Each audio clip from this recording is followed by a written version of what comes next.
What do you think is going to happen to Brittany? Is it Griner or Griner? Yo, that story's fucked up. It is. Yeah, so Brittany Griner. for those who don't know, WNBA player who apparently is 3 inches shy of 7 feet tall. So she's 6'9", yeah. I can't even imagine what being in the same room with her would be like, because it would be so strange to have a woman towering over me like that. But anyway, she goes to Russia to play in some kind of exhibition league or something to make extra money when she's not participating in the farce known as the WNBA. And she has a weed pen in her bag, and so she's picked up by Russian authorities, and she just pled guilty and could be, I think, potentially facing like 10 years in Russian prison for it or something along those lines. But it's, I guess, assumed that when she pled guilty that maybe there's some kind of deal being brokered here. Yeah, so interestingly, there was a medical note. So she had a medical note for the cannabis. The report came out after she pled guilty that under the way the Russians work, if you wanted to do some sort of prisoner swap where the United States gives one prisoner and Russia gives one back, the first step is you plead guilty.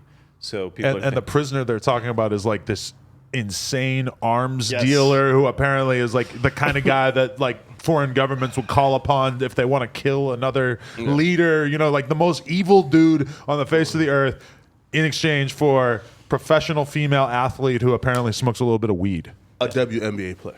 Right. Whatever you want to call it. I love how this story gives you a lens into the dynamics at play between Russia and the USA. Right. Which is, you know, there's a certain value judgment you can ascribe to it that, wow, look at Russia. To them, the equivalent of their notorious worldwide arms dealer is a WNBA player using cannabis. Right. Which is interesting, but it also shows you the leverage. Yeah. It shows you the leverage, and that's a dangerous concept. One of the best arguments I heard against freeing her, though, is that there's a whole plethora of different, you know, Americans who are imprisoned in Russia, you know, people from armed services, all kinds of shit, like all kinds of people who realistically have probably the USA would have a bigger obligation to free them than Brittany. And that is going to make the decision that they make in terms of who they're willing to trade for her like a much bigger decision, because it's like them freeing her immediately and being willing to let this fucking arms dealer out basically is them saying that she and the public image that's associated with her is more important than other people who've been locked up there way longer. You know, like honestly too, like even if you look at it, now every country has law and order. So, like for example, if somebody, you know, let's say like comes there with, let's say, like a bag of cocaine or, you know, pounds of cocaine, right? And they say, yo, listen, like cocaine is good where I'm from. Yo, I have a doctor's note for cocaine. Right. It like helps me sleep at night.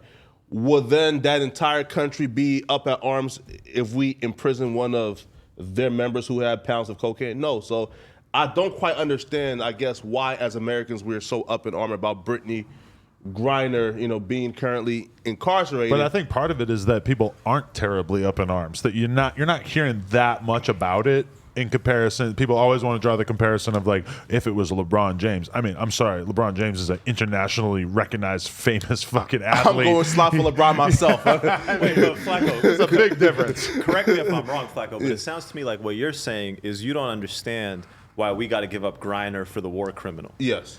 I'll tell you why. The leverage. I mean, you should be shocked by that. Yeah. Like, wait, why we got to give this guy up for her? Yeah. You should be shocked. I'm shocked. But then we should all think about it and not be shocked and realize that we are not as big and bad as we think, because when we want something as simple as Brittany Griner, to get her, we have to pay in spades. That's crazy. And that's crazy and that's scary. And that's reason for everybody to tighten up what the fuck they're doing and stop fucking around with the bullshit and figuring out what's going on with this country. You think Trump will be going harder to get her out right now? Because he did get Rocky's ass out of there real quick. Well, that's Trump Sweden, gets though, headlines, bro. He doesn't know what the fuck he's doing. And also, I feel like Vladimir Putin kind of like owes Trump a solid. He probably would have been like, yeah, here, take her and continue to never say anything negative about us ever, which was Trump's whole deal the whole time he was in office. Didn't they say, though, that Trump threatened like a trade war with with Switzerland? Sweden or Switzerland, right? Yeah. He probably did. For A$AP Rocky? Yeah. I mean, if Trump was currently in office now, I mean, come on now. I mean, if he takes the black vote serious enough that he did what Mo said and basically pardoned Lil Wayne and Kodak just to get. You think the black side vote of- would increase if he gets Brittany Griner out? Fuck out of here, bro. No, but I think, nobody but I gives think a the fuck. Rocky thing really mattered. Of course. So yes. you can kind of, even if he is solely motivated by wanting to win over black voters, I think that probably was a wise calculation on his part. I'm guessing he did the Rocky thing because others got involved on behalf of Rocky, because Rocky, Rihanna, that's a high level right there. So then, you know, course. I'm sure there were some people, maybe like a Kim Kardashian or somebody who could really lean on Trump. Right. I don't think he was doing it for Rocky. I love you, ASAP. I don't think, Do you think that they should end the WNBA? Is this a failed experiment? absolutely not. You're in support of it? I don't advocate to end the WNBA. Nah, honestly. Yo, deadass, I went to, one of the first games I probably ever went to was the WNBA. How it empty was it? when the league was launching? I was in New York, and they were doing a lot of launch events around Madison Square Garden, and I played a game of horse. They only gave you one letter, and they had like a half court set up, and there was a WNBA player, and she was just knocking people out on horse. It was dope. Wow. That's the end of the story. Hey, hope you enjoyed this video. If you did, subscribe. We just hit 200K. We're trying to get to 300K. Turn us up. Appreciate y'all. Let's go.